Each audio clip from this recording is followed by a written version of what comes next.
হামজা চৌধুরী সামিত সমদের অন্তর্ভুক্তিতে নতুন করে স্বপ্ন দেখতে শুরু করেছিল বাংলাদেশ ফুটবল। 4 দশকেরও বেশি সময় পর এশিয়ান কাপের মূল মঞ্চে ফেরার প্রত্যাশায় বুক বেঁধেছিল সমর্থকরা, কিন্তু সেই প্রত্যাশা শেষ পর্যন্ত বাস্তবে রূপ নেয়নি। বেশ কয়েকটি ম্যাচে জয়ের একাধিক সুযোগ তৈরি করেও ব্যর্থ হয়েছে লাল সবুজরা। ফলে 2 ম্যাচ হাতে রেখেই মূল পর্বের দৌড় থেকে বিদায় নিতে হয়েছে জামাল ভুঁইয়াদের। তবুও সামনে আরেকটি গুরুত্বপূর্ণ লড়াই। Gold's Gym across 30+ countries.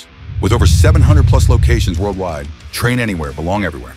Asian cup বাছাইয়ের 5ম রাউন্ডে আগামী 18 নভেম্বর ঢাকায় ভারতের বিপক্ষে নামবে বাংলাদেশ। 4 রাউন্ড শেষে সমান 2 পয়েন্ট নিয়ে 2 দল ইতোমধ্যেই বাছাই পর্ব থেকে ছিটকে পড়েছে। কাগজে কলমে ম্যাচটি নিয়ম রক্ষার হলেও ভারত বাংলাদেশ মানে আলাদা উত্তাপ। 2 দেশের মধ্যে রাইভালরির কারণে ম্যাচটি পাচ্ছে বাড়তি গুরুত্ব।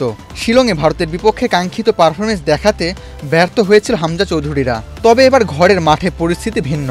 সমর্থকদের সামনে নিজেদের সামর্থ্য প্রমাণ করে বাছাই পর্বের শেষটা রাঙাতে চাইবে সামিত সমরা। ফুটবলারদের লক্ষ্য একটাই, স্বপ্নভঙ্গের কষ্ট ভুলে মর্যাদার লড়াইয়ে শেষটা সুন্দর করে দেওয়া। ভারতের বিপক্ষে ম্যাচকে সামনে রেখে ইতিমধ্যেই প্রস্তুতি শুরু করে দিয়েছে বাংলাদেশ দল। গতকাল জাতীয় স্টেডিয়ামে স্প্যানিশ কোচ হাবির ক্যাবেরাকে ছাড়াই অনুশীলনে নামে লাল সবুজরা। জামাল ভুঁইয়া সহ মোট 14 জন খেলোয়াড় প্রথম দিনে ক্যাম্পে যোগ দেন। তবে এখন স্কোয়াডের আনুষ্ঠানিক তালিকা প্রকাশ করেনি বাফুফে।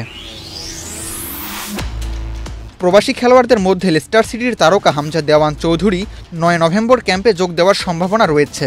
পরের দিন কানাডা লিগে খেলা সামিত সম দলে যোগ দেবেন বলে জানা গেছে।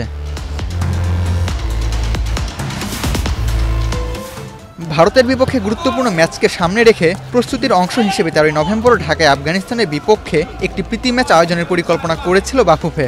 আফগানিস্তান সফরের দিনক্ষণ নিশ্চিত করেছিল, কিন্তু মিয়ানমারের বিপক্ষে আফগানদের ম্যাচ ঢাকায় অনুষ্ঠিত না হওয়ায় শেষ পর্যন্ত বাতিল হয়ে যায় বাংলাদেশ আফগানিস্তান প্রীতি ম্যাচটিও। শেষ পর্যন্ত বিকল্প প্রতিপক্ষ হিসেবে নেপালকে ঠিক করা হয়েছে।